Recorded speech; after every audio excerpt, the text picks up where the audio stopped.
He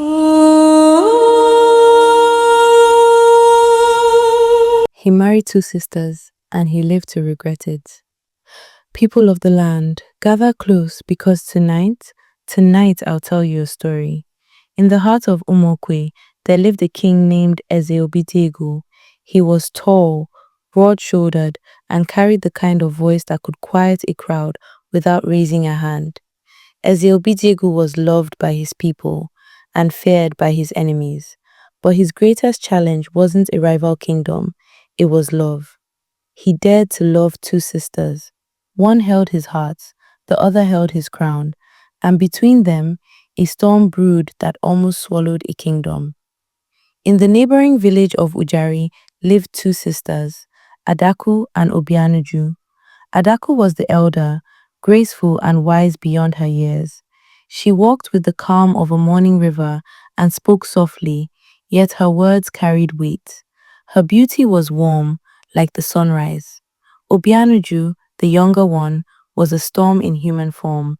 She was stunning, the kind of beauty that turned heads even when she tried to hide. Her laughter was music, her eyes sharp like the blade of a newly forged machete. When Ezeobidiegu came to Ujari to attend the annual Yam festival, fate drew him to them both. He saw Adaku first, elegant, calm, respectful. She bowed low and greeted him with humility. The king was impressed, but then he saw Obianuju, vibrant, bold, and alive, and something in him trembled. He married Adaku first, as was proper and honorable. But within moons, he returned to Ujari, asking for Obianuju's hand as well. The elders protested, the people murmured, but in those days, a king's wish was law, and so two sisters became co-wives to one king. At first, peace reigned in the palace. Adaku, the first wife, was given the inner courtyard, the sacred space of senior queens. Obianuju, the younger one, had her chambers near the garden, where flowers bent toward her as though charmed by her beauty. But soon, jealousy began to grow like weed after the rain. Every morning, the palace maids noticed subtle tensions, the exchange of cold glances, the silence that said more than words. If Adaku served the king palm wine, Obianuju would bring him kola nuts. If Adaku made his favorite soup, ofe onubu, Obianuju would appear with spicy ofe ensala, knowing he couldn't resist it. The king, torn between both hearts, tried to keep balance, but the truth was plain. He loved Obianuju more. When he laughed, it was louder with her. When he smiled, it lingered longer. And Adaku saw it all, like a knife twisting slowly. One afternoon, a palace maid returned from the market, a song the women were singing. Adaku has lost the king's heart. Obianuju holds it tight in her hand. The song spread through the village like wildfire, and when Adaku heard it from her chamber window, tears rolled down her cheeks. That night, she went to her sister's room. Uju, she whispered, her voice trembling, why do you take everything from me? You are my sister, my blood. Obianuju turned slowly, her smile faint. I never took him from you, Ada. He gave himself to me. Those words broke something inside Adaku. From that night, the sisters became rivals, in love, in presence, even in prayer. One night, Eze Obidiegu had a dream. He saw two rivers flowing from the same source. One ran clear and calm, the other was muddy and fast. They met, clashed, and flooded the land, drowning his palace. He woke with sweat covering his body. Disturbed, he summoned the royal seer, Dibianwaku, at dawn. The Dibia cast his cowries, chanted, and said, My king, two waters cannot share the same calabash. If they do, one must swallow the other. The balance in your home has been broken. Choose wisely before the gods choose for you. The king sighed deeply. But how do I choose between two women I love? The Dibia's eyes glinted. Then love will choose for you, through pain. The next moon brought the festival of masks, a celebration where the king honored the ancestors. Both sisters dressed in their best. Adaku wore coral beads that gleamed like sunrise. Obianuju wore white silk that caught every ray of light.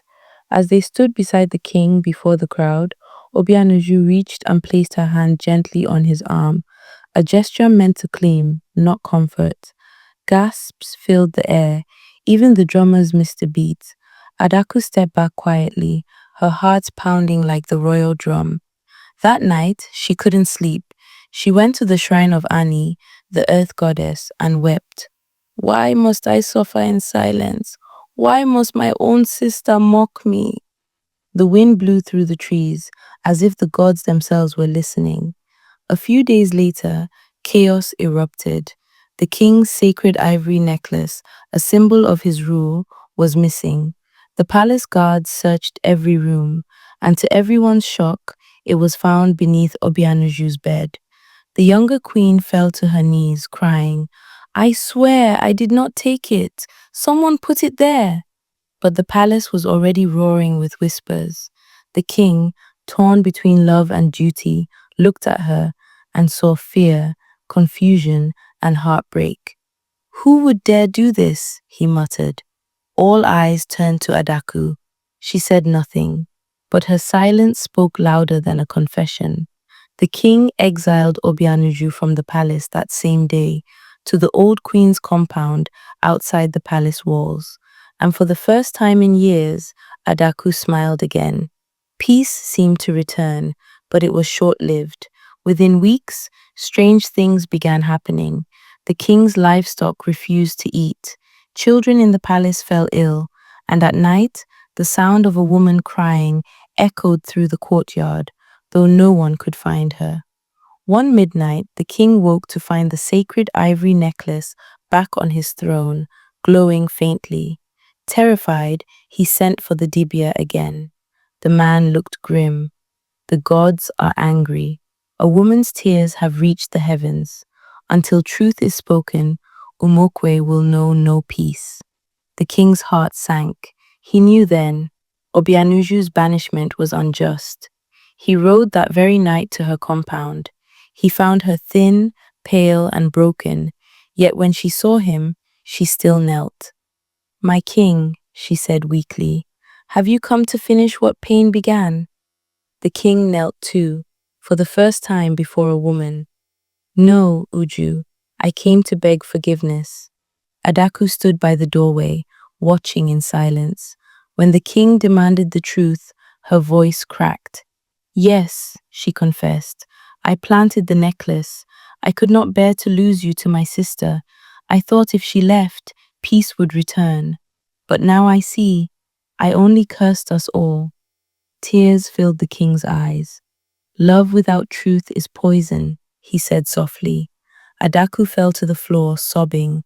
Punish me, my king. Let the gods judge me.